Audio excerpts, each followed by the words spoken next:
చలో అందరికీ శనార్థులలో hit stop సమర్పించు మాస్ మల్లన్న ముచ్చటకు స్వాగతం వచ్చేసిండు మీ నర్స్ కాక ఇక అరుచుకుందాం రారులా ఇయాల్టి మోక ఏమి లేదా ఈ ఓట్లు ఎందుకు జరుగుతున్నాయి అంటే దేశ ప్రయోజనాలకు నడుమ ఇటు కుటుంబ పాలనకు నడుమ జరుగుతున్నాయి అంతే తప్ప ఏం లేదు ఈ రాహుల్ గాంధీకి ఏం ఐడియా ఉన్నదా ఏం ఎరక ఏం కథ ఉరుకులాడి నేను ఇంత పొడుగు అంత పొడుగు అని చెప్తే అయిపోతుందా కాదా బాబు తెలుసుకోవాలి దేశం గురించి తెలుసుకోవాలి విజన్ ఉండాలి దానికి మోడీ గారు అయితేనే సరైన వాళ్ళు ఇప్పటికే దేశం అంతా మోడీ నామస్మరణతో మారు మోగిపోతుంటే ఇంకా రాహుల్ అని ఎందుకు ఈ రచ్చా పనికిమాలిన ముచ్చట కాకపోతే అక్కరే లేదు ఆయనతో అయ్యేది కూడా ఏం లేదు ఇక దేశంలో జనం కూడా ఇటే చూస్తున్నారు మూడో తాప కూడా మోడీ వస్తేనే చాలా వేడిగా ఉంటుంది దేశం అభివృద్ధి జరుగుతుంది లేకపోతే ఈ కాంగ్రెస్ వాళ్ళతో ఏమవుతుంది ఇదివరకు ఇచ్చే అవకాశం ఇస్తే ఏం చేసిరు అంత కుంటు పడేసిరు ఇక మరి గిసొంటోళ్ళు ఏం అభివృద్ధి చేస్తారు ఏదున్నా మళ్ళీ మోడీ గెలవాలి 400 సీట్లకు 400 సీట్లు రావాల్సిందే మోడీ గెలవాల్సిందే అని అమిత్ షా సార్ మస్తు అనుకొచ్చింది అనుకో రాత్రి ఏడా అంటే ఇక ఏం కథ ఆ మీటింగ్ ఏందనేది ఇప్పుడు ఓట్ల వేడి నడుస్తున్నది కదా మరి మొత్తం పూరాగా వివరించుకొస్తారు ఆరిపోదాం ఈ ఎన్నికలు కుటుంబ వృద్ధి దేశాభివృద్ధికి నడుమ జరగబోతున్నాయి ఇక బీజేపీ వస్తేనే అభివృద్ధి సాధ్యము ఇక గట్ల కావాలంటే ఏం చెయ్యాలా బీజేపీకి ఓటేయాలా బీజేపీకి 400 సీట్లు రావాలనా వద్దా మోడీ మల్లోత్యాప ప్రధాని కావాలనా వద్దా మరి మోడీ మల్లోత్యాప ప్రధాని కావాలంటే ఎవరి చేతులున్నది మీ చేతుల్నే ఉన్నది బీజేపీకి ఓటేయాలా అభివృద్ధి చేసుకోవాలా అని చెప్పి మొత్తానికైతే సభకొచ్చిన జనాలలో ఉత్సాహం నింపిండుల్లా అమిత్ షా భువనగిరిలో సభ జరిగింది కదా గంట పాల్గొన్నాడు ఇక సభలనే ఇవన్నీ మాట్లాడుకొచ్చి ఇనురి కావాలంటే ये राहुल गांधी वर्सेस नरेंद्र मोदी का चुनाव है ये चुनाव वोट फॉर जिहाद इसके अगेंस्ट वोट फॉर विकास का चुनाव है ये चुनाव परिवार के कल्याण अपने परिवार के कल्याण के विरोध देश की जनता के कल्याण का चुनाव है भाई और बहनों ये चुनाव राहुल गांधी की चाइनीज गारंटी के खिलाफ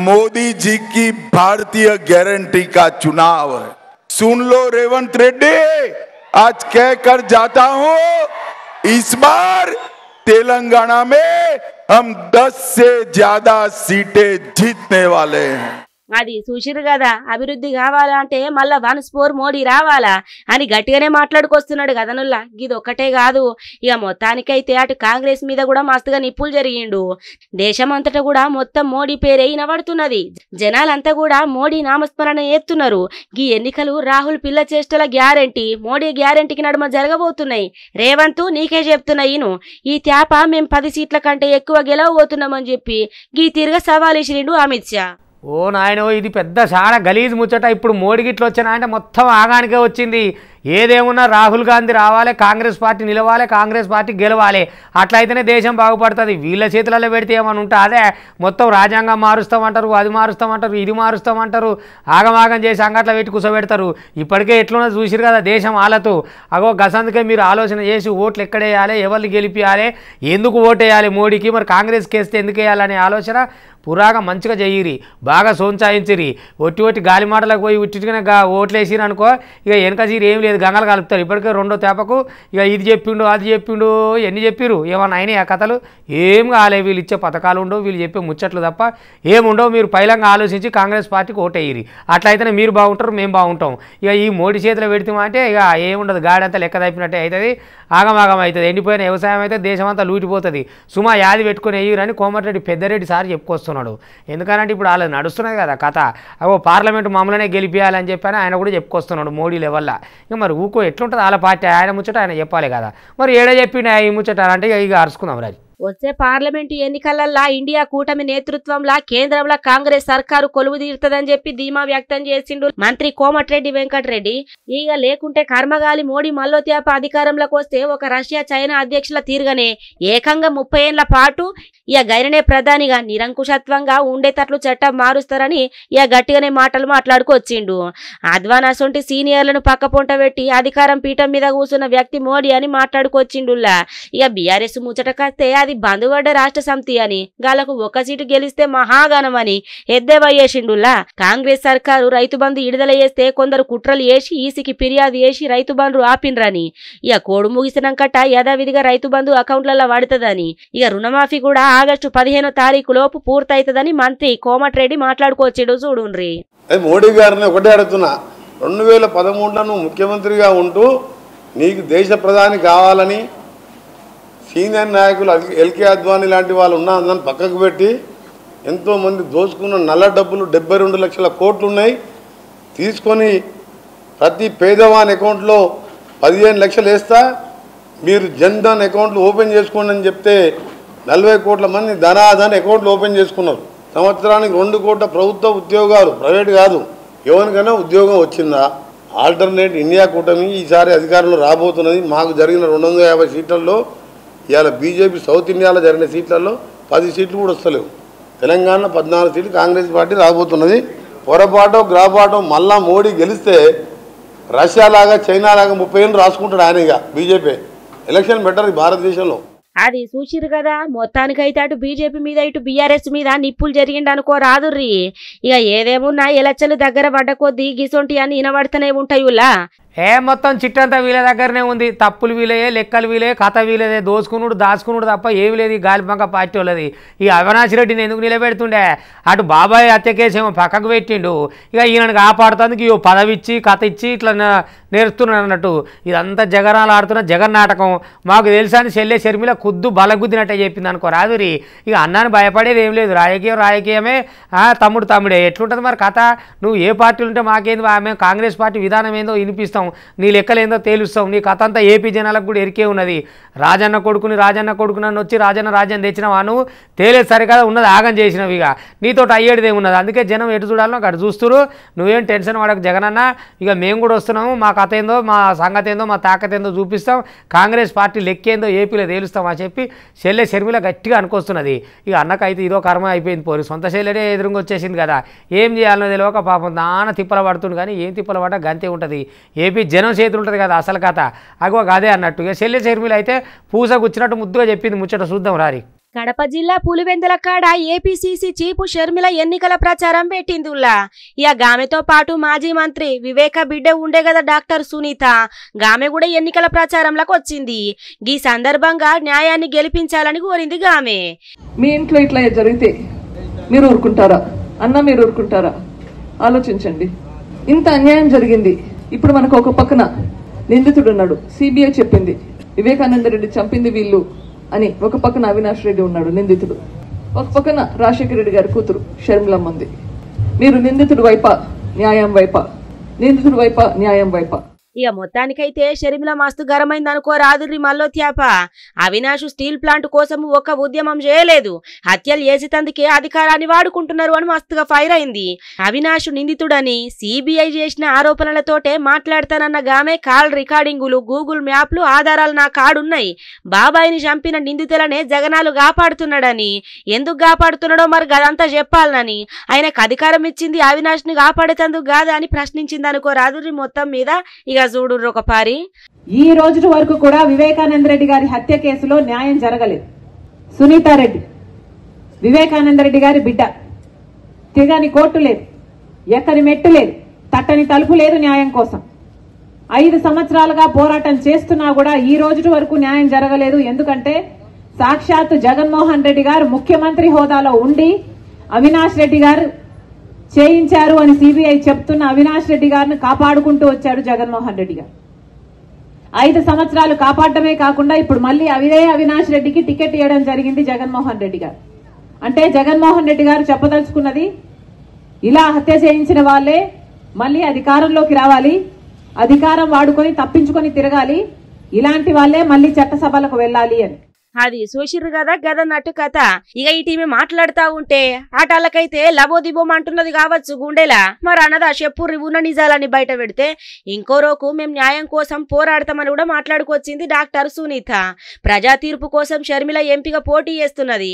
అవినాష్ రెడ్డి రేపో మాపో జైలుకు పోవుడు పక్క.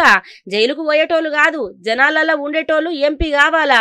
షర్మిలను గెలిపించి వివేక ఆత్మకు శాంతి కలిగించాలని జనాలను కోరింది సునీత. ముందుగా నీ దుకాణం బంద్ చేయాలని అని నీ నోరుకు అద్దు లేదు అదుపు లేదు, ఏం మాట్లాడతావో ఏం తెలియదు, నీ ఇష్టానికి మాట్లాడతావు. ఎవరిని భయపెడతానవా? పేదోళ్ళ ఇండ్లు కాదు, ముందుగా నీ కళ్యాణ మండపం మొత్తం కథం చేసి బునాదులు లేపితే అప్పుడు తెలుస్తుంది ముచ్చట. నువ్వేమో భారీ ఎత్తున ఇట్లా అక్రమంగా కట్టుకొని ఆగమాగం చేసుకొని పరిశ్రమలు రాకుండా పేదోళ్ళని లేపేస్తాము గివా మాట్లాడేది? గిదేనా ఒక ఎమ్మెల్యే మాట్లాడే తరీకా? ఒక అసెంబ్లీ సెగ్మెంట్ నుంచి కొట్లాడుతూ గిట్లుంటా అది ముచ్చట? పేదోళ్ళకి న్యాయం చేసేది మాట్లాడతావా, ఆగం చేసేది మాట్లాడతావా? అందుకని నీ కథ ఏందో చూస్తావా అంటున్నారు జనము అని చెప్పి తెలుగుదేశం పార్టీ నేత వెనుగండ్ల రాము దంచిసి పెట్టిన అనుకో రాదురి. నీ ఉడుతూపులకు భయపడేది లేదు, నీ బెదిరింపులకు వెనకకు పోయేది లేదు. తాత చూపిస్తాం ఈసారి జనబలం ఏందో, మా బలం ఏందో, మా గలం ఏందో, మా నినాదం ఏందో, నీ కథ ఏందో మొత్తం తేలుతుంది అని చెప్పి దంచిసి పెట్టింది కదా. ఇక చూడు ఎట్లుందో. ఓటమి భయం పట్టుకునేనా గిట్లా ఆగమాగం మాటలు చెప్పుడు జనాలకు? గుడివాడ గాలిపంక పార్టీ ఎమ్మెల్యే కొడాలి నానికి భయం మొదలైందని, గందుకే ఎన్నికల ప్రచారానికి వచ్చి జనాలను భయభ్రాంతులకు గురి చేస్తున్నాడని నియోజకవర్గం కూటమి అభ్యర్థి వెనుగండ్ల రాము దండిగా మాట్లాడుకొచ్చిండు అనుకో రాదుర్రి. గుడివాడ పట్నంలాగైన పర్యటన చేసిండు, సుడిగాలి పర్యటన. ఈ సందర్భంగా కొడాలి నాని చేస్తున్న తప్పుడు ప్రచారాన్ని మహిళలు రాము దృష్టికి తీసుకుపోయిండ్రు. మీరు గెలితే పేదల ఇండ్లను తీసేసి ఐటీ పరిశ్రమలు కడతారట అని చెప్పి ప్రచారం చేస్తున్నాడని మహిళలు తెలుపుకొచ్చిండ్రులా మొత్తం మీద. ఈ మాటలిన్న రాము చదువురాని సన్నాసికి ఎట్లా తెలుస్తుంది ఐటీ పరిశ్రమలు ఎక్కడ కడతారో అని గట్టిగానే రాంగు కౌంటర్ ఇచ్చిండు చూడుండ్రి.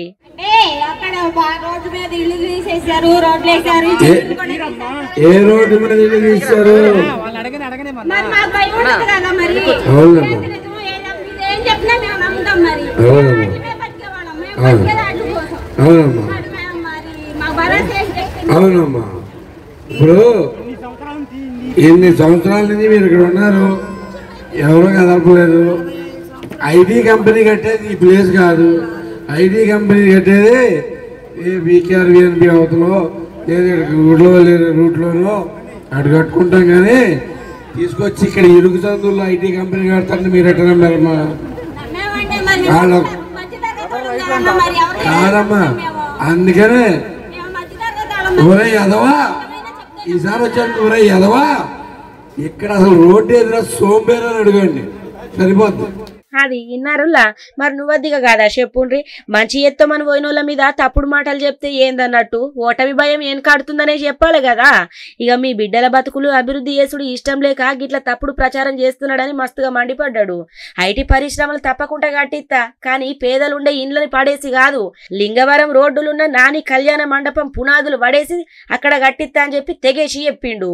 అయ్యో ఎక్కపోతే తొక్కులాట, ఎక్కపోతే ఆగమాగం ఆలస్యం అయితట్టుందని లొల్లునట్టుంది. కానీ ఓ అక్క అయితే ఏం లొల్లి పెట్టింది బస్సు డ్రైవర్ తోటి. ఏమిటి కాపోవయ్యా నువ్వు, బస్సు ఏమో నీ సొంత బస్సు లెక్క చేస్తారు, ఇంటికెళ్ళి గిట్లా తెచ్చినావు, ఏంది ఫ్రీ బస్సేనా, పట్నం కాడికి ఎక్కించుకోపోవాలి, దిగు లేకపోతే నువ్వు నడుపుకో అంటే ఎట్లా అన్నట్టు. హైదరాబాద్లో ఇలా గదే అయింది, ఆడోళ్ళకి ఫ్రీ బస్సు ఉండే కదా, ఆలస్యం అవుతుందేమో అని అక్క ఎక్కింది. లేక ఎడెక్తారమ్మా, ఇంకా ఎట్లా తోలాలి మా పాన మీదకున్నది కథ అని డ్రైవర్ అన్నాడు. మరి పాన మీదకుంటే నీ సొంత ఇల్లా, నీ సొంత బస్సా, ఎందుకు తీసుకోపో అనేమో అన్నది. మరి అట్లా దానికి తోలుకోరాదు నువ్వే అని చెప్పి ఆయన బస్సు దిగిండు. ఆయన దిగితే ఎట్ట దిగుతావు, మరి నన్ను ఎందుకు ఎక్కించుకోనా, బస్సుకు అడ్డం తిరిగింది. ఓ ఆయన దిగి ఆమె అడ్డం తిరిగి మొత్తం పంచాయతీ అయితే మీదికి వచ్చింది. మరి ఆలస్యం అయితే జర వీళ్ళని నోడ్చుకోవాలి, వాళ్ళని నోడ్చుకోవాలి. ఫ్రీ బస్ అయితే ఉన్నది కదా, మరి ఫ్రీగానే పోతామా, ఇంకో బస్సు ఎక్కుతామా, ఇంకో బస్సు వేయడానికి ఎక్కుతారా పొద్దుపోదా అని వాళ్ళకి అనిపిస్తుంది. అయ్యో వెనక బస్సులు ఏముండే ఎక్కితేమో గింత తొక్కులాటలు ఎందుకు ఎక్కాలనేమో డ్రైవర్లకు అనిపిస్తుంది. ఈ పంచాయతీ అయితే గమ్మత్తున్నది. కానీ మొత్తం మీద మరి ఎట్లా చేస్తారో చూడాలి. ఎక్కడ చూడు జవడం జోరు పెట్టుకుంది అక్క, బస్సు దిగి నేను పోతా అంటే పోతాను, ఎందుకంటే మరి పబ్లిక్ ఓనర్ కదా. అగో అదే ముచ్చట మీదకి వెళ్ళి మంచి గట్టిగానే జరిగింది జవడం మొత్తం మీద. ఆగో జవడం బాగానే అవుతున్నట్టు కొడుతున్నది కదా నువ్వు చూడబోతుంటే. లకడి కప్పుల కాడ బస్సు ఓవర్లోడ్ అయిందని చెప్పి మహిళని ఎక్కించుకోలేడట బస్ డ్రైవరు. దీంతో ఆర్టీసీ డ్రైవర్ మీదికి మస్తు కోపంగా ఊగిపోయింది గీ అక్క. నేను నడపలేను అక్కో బండి, ఇక మీరే నడుపుకోండి అని చెప్పి బస్ డ్రైవర్ కిందికి దిగిండట. నేను ఎక్కంగానే నువ్వు బస్సు నడపవా ఏంది అని చెప్పి ఇక ఆమె బస్సు డ్రైవర్ మీదికి ఎదురు తిరిగింది. ఇక అంతా ఇంత అనుకుంటా జవడం మామూలు కాలేదు. ఇక చూడు కావాలంటే